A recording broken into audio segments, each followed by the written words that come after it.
전남 기자회견. 기자회견. 기자회견.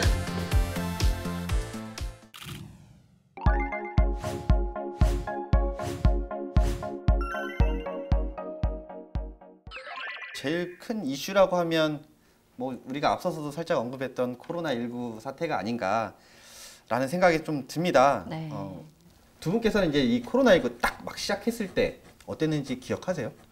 뭐 올 초에 뭐 코로나19가 뭐 확산되고 있다 그 소식을 들었을 때 기존에 뭐 홍콩 독감 아니면 뭐 신종플루처럼 일시적으로 확산되다가 수그러들겠지 이렇게 막연한 기대를 했었죠. 예.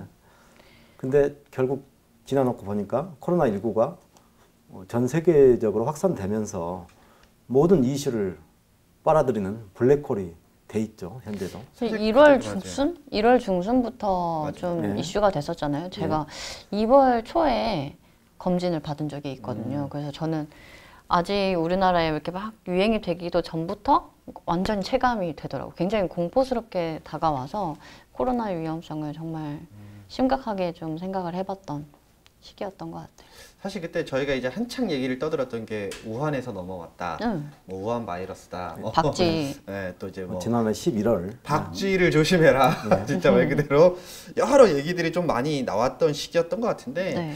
그때까지만 해도 사실은 이렇게 세계적으로 이렇게 퍼질 거라고들 이렇게 크게 우려하지는 않았던 것 같아요. 그렇습니다. 예. 이렇게 오래 갈 줄은 몰랐어요. 그래서 올 3월부터 이제 세계적으로 확산되기 시작을 했죠. 그래서 앞으로 인류 역사가 이제 그렇게 이제 기록을 할 수밖에 없는 거예요. 코로나 이전과 코로나 이후로 네. 이렇게 B씨와 A씨로 이렇게. 그러니까 사실 이제 살짝 좀 아쉽기는 해요. 사실 그때만 해도 우리 또 전남 지역은 진짜 말 그대로 청정 지역이었어요. 진짜 맞아요. 애초에 이런 그 코로나19라는 거를 거의 생각을 더 못하던 지역이었단 말이죠. 확진자 수도 솔직히 그만큼 적었거든요. 네. 지난 11월에 11월 중순에 전남대 병원발 확진자가 계속 나왔었죠. 네. 근데 다행히 이게 한풀 꺾였어요. 그래서 지역 감염이 뭐 N차 감염이 확산되지 않고 지금은 이제 수그러들었거든요.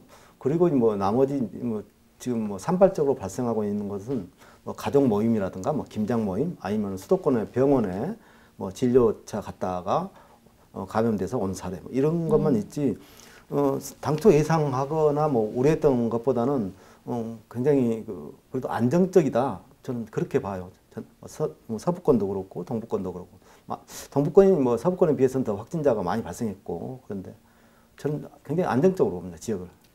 최근에는 오히려 이제 뭐 동부권이냐 서부권이냐가 아니라 그러니까 진짜 조금 더 세분화하자면 전남의 북부권, 광주와 좀 가깝게 붙어 있는 도시들에서 좀 나오고 있어요. 그렇죠. 대체적으로 보면. 예, 광주가 면적이 좁고 인구 밀도가 굉장히 높거든요. 그렇죠. 광주가. 그렇죠. 예, 그러다 보니까 140만 정도 되는 인구가 또 그 근처에 뭐 담양이라든가 화순이라든가 나주라든가 이렇게 사시죠. 지역을 이렇게 포함하고 있기 때문에 맞아요. 인구가 굉장히 많이 이렇게 오가죠. 그러다 보니까 광주광역시에 확진자들이 많은 것 같습니다. 근데 유독 좀 눈에 띄는 곳이 순천이었던 것 같아요. 네. 순천이 좀 발빠르게 움직이지 않았나? 좀 성과도 있었다고요. 네, 순천이 이제 20일 0시 기준으로 해서 2단계를 사회적 거리두기 2단계를 전국에서 처음으로 그때 시행을 했었잖아요. 그게 그달 7일에 이제 거리두기가 기존의 3단계에서 5단계로 바뀌고 나서 전국에서 처음으로 시행이 돼서 좀 이슈였던 것 같습니다. 그때 상황을 또 얘기를 해보면 18일에 하루에만 확진자가 20명이 나왔었고 11월 18일. 네, 그렇죠. 그때 20명이 나왔고 2주 동안 58명이 감염이 됐었어요. 그리고 전파 속도를 봤을 때도 여름에 유행을 했을 때보다 훨씬 더 빠른 속도고 해서 이제 순천시장이 좀 판단을 해야겠다, 결정을 해야겠다 해서 더 경제적 손실이 더 커지기 전에 좀 막자 해서 이제 2단계로 시행을 하게 됐습니다. 그 이후로 20일에 발표를 하고 26일부터는 점점 확진자가 좀 많이 줄었는데 26일부터 일일 확진자 수가 1명, 2명 요 정도밖에 안 나오면서 좀 많이 누그러들지 않았나 싶습니다.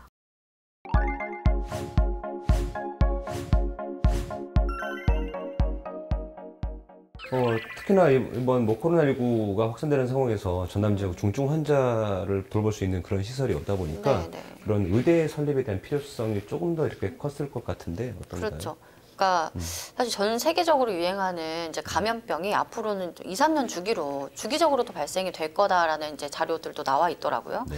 그렇다면 이제 감염병 같은 경우는 어떤 병원 한 곳에서 고칠 수 있는 병이 아니잖아요. 네. 국가가 나서서 관리를 해야 되는 병이기 때문에 공공의료 체계가 강화돼야 된다는 건 이제 필연적인 구조겠고, 네. 그래서 저는 이제 공공의대 설립 자체가 시대적인 요구다라고 생각이 드는 것 같아요. 그 앞서서 굉장히 유치 경쟁이 좀 치열했었어요. 그랬죠. 예, 그런 상황인데 좀 각 지역마다 어떤 좀 타당성을 설립의 타당성을 주장하고 나섰는지 우선 서부권부터 좀 설명해 주시죠.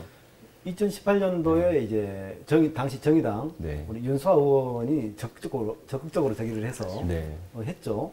그 당시 이제 교육부를 통해서 보건사회연구원에 의뢰해서 영역을 했어요. 네. 그 영역 자료를 보면 이렇게 돼 있습니다. 전남이 암 발생률이 전국에서 가장 높다, 1위다. 그리고 만성 질환도 10만 명당 가장 높다. 만성 질환 환자가 많고. 그런데 의사 인구, 즉 인구 10만 명당 진료를 책임져야 될 인구가 610명이다. 전국에서 최하위권이다. 특히 이제 섬 지역이라든가 이렇게 열악한 의료 환경을 갖고 있는 데가 섬이 가장 많은데, 네. 특히 서남권 같은 경우는 유인도가 210개로 이렇게 파악이 되고 있습니다. 네. 대신 동북권은 78개 있다. 그래서 서부권이 더 이런 어떤 의대 설립을 위해서는 더 절실한 상황이다. 이런 걸 근거를 이제 뒷받침해 줬죠. 그래서 네. 목포대에 의대를 설립하면 최소 500병 상 정도의 규모의 부속병원을 만들어야 된다. 동북권은 이제 당시 새누리당 의원이었던 이제 이정현 의원이 처음 이슈업을 좀 시켰던 것 같고요. 네. 여수와 광양이 이제 국가산단에서 한 해 평균 이제 크고 작은 사고들이 발생이 되고, 그게 한 10건 정도 이상 산업재해가 발생을 하기 때문에 골든타임을 사수하기 위해서라도 대학병원급 치료가 가능한 이런 전문 병원이 동북권에 있어야 된다는 주장이 가장 우세했고요. 네. 그리고 동북권에 들어서게 되면 아무래도 경남 주변 분들이 좀 이용하시기에도 가깝기 때문에 필요 인구가 한 100만 정도에 이른다. 그렇기 때문에 충분히 적자 구조가 이제 발생되지 않고 병원이 운영될 수 있다. 이게 좀 주요한 내용이었습니다. 뭐 말 그대로 이제 공공의료에 대한 필요성이었던 것 같은데, 네. 그동안 이 없어서 불편했던 점들 혹시 있으셨나요? 그렇죠. 일단 그 뭐 언론 보도나 이런 데 나온 거 보면 이제 전남 지역의 어떤 의료 관련해서 지표 보면은 전남 지역의 기대 수명은 80.7세로 전국에서 가장 낮은 걸로 이렇게 보도가 되고 있습니다. 그리고 또 1인당 의료비도 뭐 218만 원이 좀 넘는 걸로, 이게 뭐 가장 낮은 경기도 수도권 지역은 뭐 142만 원 정도 되니까 1.5배 정도 그렇죠. 의료비를 많이 지출하고 있다는 거, 전남 도민들이. 그리고 뭐 응급 환자 같은 경우가 이게 치료가 어려워서 다른 병원으로 이렇게 전원을 할 때 그 전원율도 뭐 전국에서 가장 높은 것으로 알려졌어요. 뭐 전국 평균이 1.6%인데 뭐 전남은 3.1% 정도 되고요. 그래서 뭐 1년에 80만 명 정도가 수도권으로 원정 진료를 간다. 그럼 거기에 따른 뭐 그 의료 비용, 진료 비용뿐만 아니라 뭐 교통 또 체류비, 뭐 시간까지 포함하면 2중, 3중으로 비용 부담을 하고 있다. 그래서 뭐 연간 이걸 이제 추산하면 1조 3천억 원 정도가 밖에, 그러니까 전남 외의 지역 가서 의료 돈을 쓰는 거니까. 네, 그렇죠. 진료에 따른 뭐 비용을 지출하고 있다. 이렇게 나오고 있고. 참 이런 거 보면 좀 답답함을 느낄 수밖에 없는 것 같은데, 네. 어쨌건 그래도 이제 전남의 공공의대 설립에 대한 이제 얘기들이 가시화가 되고, 올해 또 7월에 네. 또 이제 뭐 10년간 의대 정원 확충, 뭐 의대 없는 지역에 의대 설립을 추진하겠다, 이렇게 발표까지 했단 말이에요. 네. 근데 최근에 또 지지부진해졌어요. 맞습니다. 이게 7월 23일 날 당정협의회에서 의대 정원 4,000명을 확충을 하겠다. 매년 400명씩. 네. 그리고 공공의대 이제 뭐 설립을 하는데 전남이 좀 확실히 유력하다. 그러면서 국회의원들이 막 이제 보도자료도 내고, 지자체에서도 환영한다고 또 보도자료도 내고 했어요. 거의 우리는 기정사실화가 되듯이 그렇죠. 이야기가 됐었었는데, 정말 물거품이 될 수밖에 없었던 게 의료계 총파업이 있었었고, 결국에는 이제 정부 여당하고 의사협회가 코로나19가 안정화될 때까지 일단 의대 정원 확대나 공공의대 신설에 대해서는 이야기하지 않기로 이렇게 결정을 하면서 파업은 끝났는데, 우리가 아무도 이 문제에 대해서 다시 이슈업을 시킬 수 없는 이런 상황인 거죠.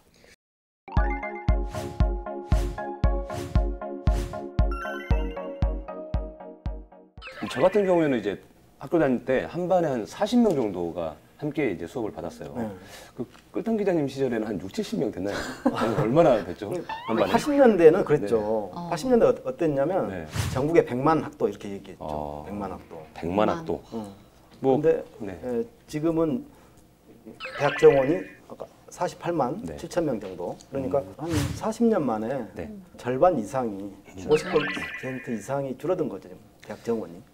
이렇게 이제 학령 인구 감소가 결국에는 이제 대학 문제로까지 이어지게 되고요. 이 대학 문제는 결국엔 지방대 위기까지 사실 현실화되고 있는 상황이거든요. 전남지의 현황도 좀 살펴보면 좋겠는데요. 일단 동북권에는 대학이 몇 개나 좀 있나요?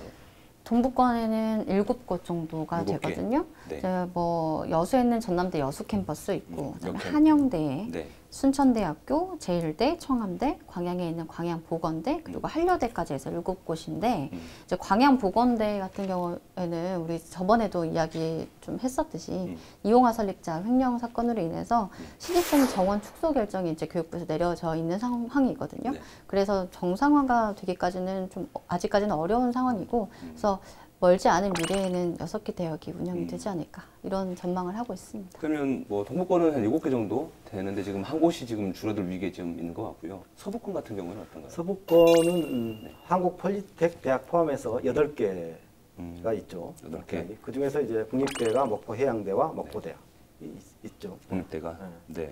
올해만 하더라도 이제 광주 전남 일부 대학 그리고 뭐 학과가 일부 편입생 모집에서 근데 고전을 좀 면치 못했다. 뭐 이런 지금 결과가 좀 나오더라고요. 뭐 어떤가요?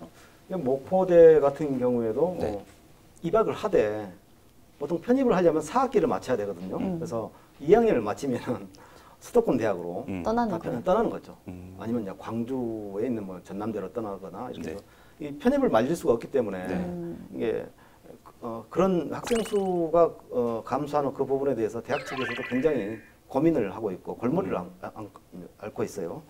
목포 해양대 같은 경우도 국립이지만 모집 정원이 불과 690명 정도에 불과합니다. 그래서 뭐 학생 수 해봐야 2,460명 정도 됩니다. 지난해 뭐 교명을 변경하겠다 이런 사업도 추진을 했었고 네. 다 대학이 살아남기 위한 여러 가지의 방책 중에 하나로 그런 걸 좀 추진하고 있는 것으로 알고 있습니다. 네. 이제 위기에 놓인 이 지방대를 살리기 위한 방안을 이야기하지 않을 수 없을 것 같은데요. 지방대들이 경쟁력을 갖기 위해서는 어떤 뭐 방안들이 필요하다고 좀 보세요? 일단 학생들이 네. 공부하고 또 졸업 후에는 취업할 수 있는 그런 여건들을 만들어 가는 것. 학생 수 감소로 인한 대학의 위기, 그리고 인구 감소로 인한 지역 소멸의 위기, 모든 게 다 어떻게 보면 다 이렇게 연동돼 있거든요. 네, 연동돼 있는데 최근에 혁신도시법이 국무회의에서 그 시행령이 통과됐거든요. 그래서 본사가 이전한 정부 기관들에 대해서 지역 인재들을 우선 충원한 그런 법 시행령이 통과됐거든요. 근데 우리 전남 지역은 해당 사항이 없더라고요. 그 기관들이 명시가 돼 있거든요. 그래서 일단 뭐 17개 공공기관이 대전 충남 지역은 뭐 혜택을 받게 됐어요. 그러니까 지역 인재들이 어떻게 보면 취업할 수 있는 그런 길이 좀 열렸어요. 그래서 이런 것이 그러니까 우리 전남 지역에도 그런 방안들이 나와야 되는 것이죠. 그래서 국가기관이라든가 이런 데서 우선적으로 전남 출신, 광주 전남 출신의 대학을 졸업한 졸업자들이 우선 의무 고용이 될 수 있는 그런 방안이 나와야 되지 않을까 그런 생각을 해봅니다. 저 같은 경우는 이제 교육부가 이제 기본 역량 진단을 통해서 대학 수를 좀 적극적으로 개입해서 줄여나가는 방침이 정말 정확한 정책이라고 생각을 하거든요. 지자체랑 같이 뭐 정치권에서 협의해서 너희들끼리 폐교 결정해 하게 되면은 과연 할 수 있는 지역이 도대체 어디가 있겠냐고요. 그래서 이 신입생이 부족해서 대학이 자체적으로 이제 부실해지게 방치를 해두는 게 아니라 그러기 전에 교육의 질이 낮아지기 전에 교육부가 적극적으로 개입을 하고 진단을 해서 상중하로 나눠서 이제 관리를 하게 되는 이제 정확한 정책인 것 같다고 보여지고 그렇다고 이제 15년 뒤에 학령 인구가 22만 명 넘게 줄어든다고 하거든요. 지방 대학들은 이제 그때는 맥을 못 추게 되겠잖아요. 그걸 지역사회에서 그냥 이렇게 되게 내버려 둘 것이냐 뭐 이런 측면에서는 참 암담한데 특히 전남 같은 경우는 이제 고령화가 가속화되고 있고 네. 100세 시대잖아요. 네. 그러니까 20살 뭐 신입생을 위한 교육 과정보다도 네. 어르신들을 위한 분야, 예를 들면 은퇴자 재취업 이런 학과들 이런 분야로 좀 특성화를 시켜서 운영을 하는 게 대학 입장에서도 봤을 때 조금 더 유리한 방법이 아닐까 이런 생각을 하게 됩니다.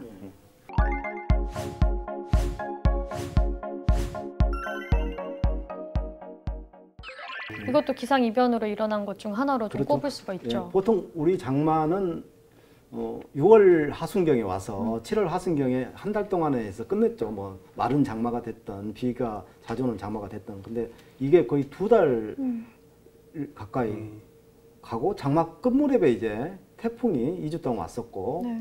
이렇게 하면서 장마가 어떻게 해서 끝난지도 모르고 이렇게 끝나버렸거든요. 사실. 맞습니다. 그때 당시에 피해가 좀 컸잖아요. 네. 그렇죠. 그 집중호우가 이제 많은 피해를 냈죠. 그렇죠. 특히 또 저희 또 현장 취재를 갔었지만 이 축산 피해가 많이 컸었잖아요. 예. 이제 축산 농가에서 이제 소들이 떠내려 가가지고 다른 지역에서 발견되기도 하고 또 일부는 폐사되기도 하고 이런 사례들도 있었죠. 예, 특히 이제 구례 지역에 피해가 가장 많았죠. 그래서 네. 축사들이 물에 잠겼고 소들이 아무튼 이 집중호우로 인해 가지고 섬진강이 범람하면서 그 침수돼서 450마리가 넘는 소가 폐사한 것으로 그렇게 지금 집계가 되고 있습니다.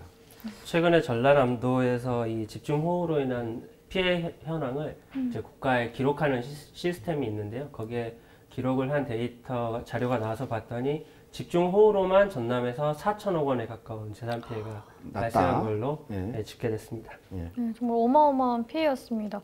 그래서 그때 당시에 또 이야기가 많이 나왔던 게 이제 특별 재난지역 선포를 좀 해달라 이런 네. 이야기가 많았죠.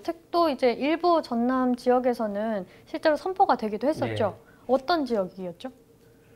처음에는 전남 구례, 곡성, 담양, 하순, 나주, 한평, 영광, 장성 이렇게 8개 시군에서 이제 대해서 이제 가장 피해가 많았죠. 폭우 피해가. 네. 이 지역을 특별 재난 지역으로 선포를 했고 그 다음에 이제 광양시하고 순천시 일부 네.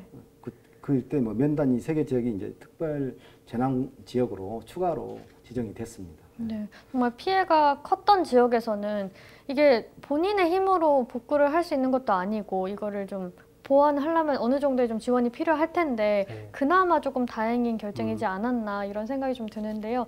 이렇게 특별 재난 지역으로 선포된 곳은 좀 어떤 지원이 있는지 좀 설명해 주실까요? 네, 일단은 이제 재난지원금이라는 그 국가 예산이 지원이 되죠. 우선은 그 뭡니까 사망시에는 위로금으로 해서 전에는 이제 1,000만 원을 지급했는데 2,000만 원으로 올렸죠. 그래서 뭐 주택 복구비, 주택 침수됐을 때도 뭐 200만 원 정도 지원금이 나가고요. 이 분야별로 해서 이제 농업 분야도 마찬가지로 굉장히 현실화했습니다. 최근에 이제 정부에서 발표를 했는데 현실화해서 그 재난 복구비, 재난지원금을 대폭 인상을 했습니다. 이렇게 집중호우에 폭염에 그다음에 태풍까지 오면서 피해가 정말 많이 컸어요. 특히 농작물 피해가 컸는데 혹시 좀 집계된 게 있을까요? 태풍으로 인해서 벼가 제대로 익지 못하는 흑수, 백수 피해 그러니까 벼알이 여물 시기에 강한 바람 때문에 상처를 입어서 제대로 여물지 못해서 실제적으로 수확량이 10%에서 많게는 30%까지 줄어들게 됐다. 그래서 전남도에서 이걸 지원을 좀 요구를 했어요. 정부에다 이렇게 흑수, 백수 피해를 입은 농경지 특히 논적 면적이 많기 때문에 여기에 대해서 좀 지원을 해달라 이런 피해가 있었고 또 과수가 이제 많이 배나 사과 재배 농가들이 그 과수가 많이 떨어졌죠. 그래서 이렇게 상한 과일을 시장에다 내놓고 팔지 못하지 않습니까? 그래서 이것을 정부에서 좀 수매를 해달라 이런 건의를 해놓고 있는 상태입니다.